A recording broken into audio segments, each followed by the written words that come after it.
video ini kita akan menganalisa salah satu usaha kuliner yang akhir-akhir ini jadi tempat favorit aku kalau mau cari makanan yang comfort, murah, dan pastinya enak kalau lagi lapar di malam-malam. Apakah itu? Ini dia soto batok daging sapi Mbah Uti. Nah, soto batok Mbah Uti ini berlokasi di Jalan Slamet Riyadi nomor 157, Dusun 4, Kartosuro, Kecamatan Kartosuro, Kabupaten Sukoharjo, Jawa Tengah. Atau kita bisa buka Maps, terus ke pencarian. Nah, di sini kita ketik soto batok daging sapi Mbah Uti. Nah, ini dia. Terus diklik. Nah, disinilah tepatnya tempat usaha soto Mbah Uti ini. Kita lihat lebih jelasnya. Nah, tempatnya ada di sini. Jadi, soto Mbah Uti ini bukanya itu dari sore ke malam. Nah, kalau siang gini, digambarin lagi siang, tempat ini tuh jadi bengkel mobil. Gitu. Kalau malam berubah jadi warung soto, kalau siang dia jadi bengkel mobil. Nah, untuk ancar-ancarnya di sebelahnya ada toko roti Sabita di sebelah sini. Dan di sebelah yang sini ada toko Iluva. Terus kalau kita lihat di seberangnya itu ada Dalam Wedangan. Nah, biasanya juga kalau sore ke malam di depan Dalam Wedangan ini ada penyetan yang bukanya juga cuman malam. Itu dia untuk lokasi soto Mbah Uti. Profil usaha. Dari wawancara dengan Ibu Esti, penjual sotonya, ternyata soto batok Mbah Uti ini baru buka kurang lebih 1 tahun. Berawal dari ada rasa pengen jualan di CFD karena dulu depan rumah Bu Esti ini tempat CFD di setiap minggu. Terus ibunya Bu Esti ini punya ide untuk jualan soto, makanya soto ini dinamai soto Mbah Uti. Jadi ini adalah usaha keluarga yang menjalankan Bu Esti, ibunya Bu Esti, suaminya Bu Esti, dan adik-adiknya Bu Esti. Dulu yang masak ibunya Bu Esti, sekarang sejak ibunya sakit yang masak adik-adiknya Bu Esti. Usaha soto ini juga awalnya jualannya cuman di CFD, jadi cuman di setiap hari Minggu pagi. Produk yang pertama dan pastinya paling utama yaitu adalah soto daging sapi yang disajikan dalam mangkok batok kelapa. Satu mangkok ini di harga Rp6.000 aja. Oke, jangan lupa kalau makan soto dikasih sambal dan juga jeruk nipisnya. Terus selain soto, di sini juga jual aneka gorengan dengan harga per satunya adalah Rp1.000. Nah, menu-menu yang lain bisa kita lihat di papan menu karena semua di sini sudah tertera jelas harga-harganya.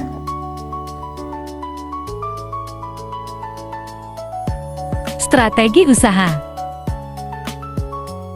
Oke, yang pertama, mangkok dari soto Mbah Uti ini pakai batok kelapa. Ini yang menjadi ciri khas dan membedakan soto Mbah Uti dengan soto-soto lainnya. Backstory, jadi awalnya memang ada ide untuk kita bikin soto yang beda deh gitu. Awalnya ada option gerabah, tapi kata Bu Esti gerabah itu udah banyak nih yang pakai gerabah. Akhirnya bertepatan juga, jadi saudaranya Bu Esti itu di Wonogiri dulunya jualan soto pakai batok juga, tapi sudah tutup. Terus mangkok-mangkoknya nganggur.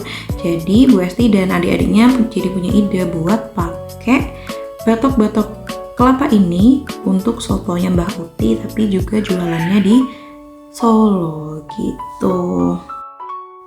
Kedua, soto Mbah Uti ini bukanya malam, yaitu dari jam 5 sore sampai jam 10 malam. Kata Bu Esti, soalnya kalau pagi udah banyak yang jualan soto, kalau malam masih sedikit. Ketiga, harganya terpampang jelas. Ini biar orang yang lewat udah tahu kalau soto ini murah, jadi menghindari adanya kehilangan calon pelanggan karena nggak ada harganya, takut mahal deh. Terakhir, last but not least adalah konsistensi cita rasa.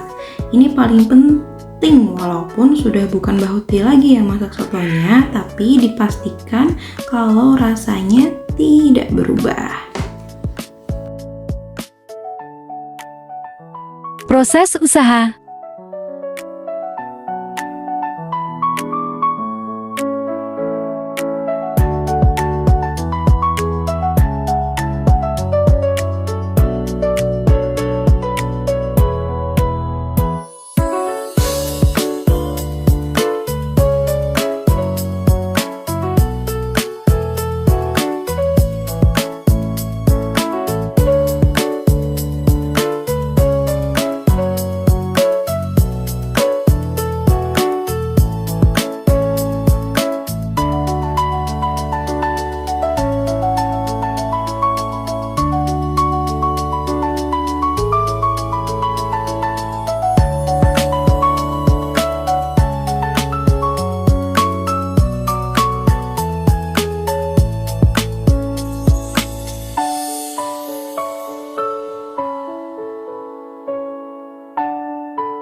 Nilai-nilai kewirausahaan Islami.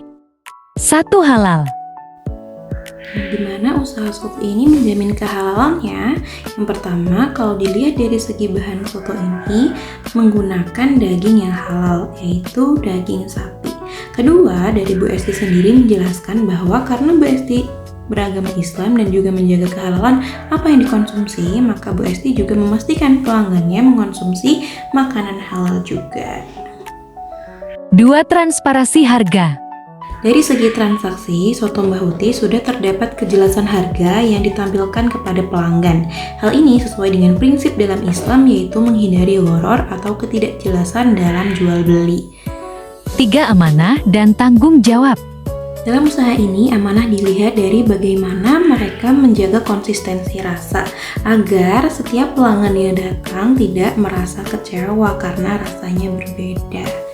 4. Keberkahan usaha. Usaha ini melibatkan banyak anggota keluarga sehingga bisa menjadi sumber penghasilan bersama. Selain itu, usaha ini juga bermanfaat bagi orang-orang yang lapar di malam hari. Jadi keberkahan usaha bisa dilihat dari kebermanfaatannya. Insight. Dari usaha soto Mbah Uti ini, aku jadi belajar kalau membangun usaha itu nggak harus langsung besar, tapi bisa dimulai dari hal kecil, bahkan dari coba-coba seperti jualan di Car Free Day. Selain itu, ternyata yang penting dalam usaha itu bukan cuma produknya, tapi juga konsistensi rasa, pelayanan, dan kejujuran dalam berjualan. Hal lain yang menarik buat aku adalah bagaimana usaha ini dijalankan bareng keluarga dan tetap bisa berjalan walaupun ada perubahan dalam proses produksinya. Yang awalnya dimasak oleh Mbah Uti, sekarang dimasak oleh anak-anaknya. Oke, mungkin cukup sampai di sini. Terima kasih.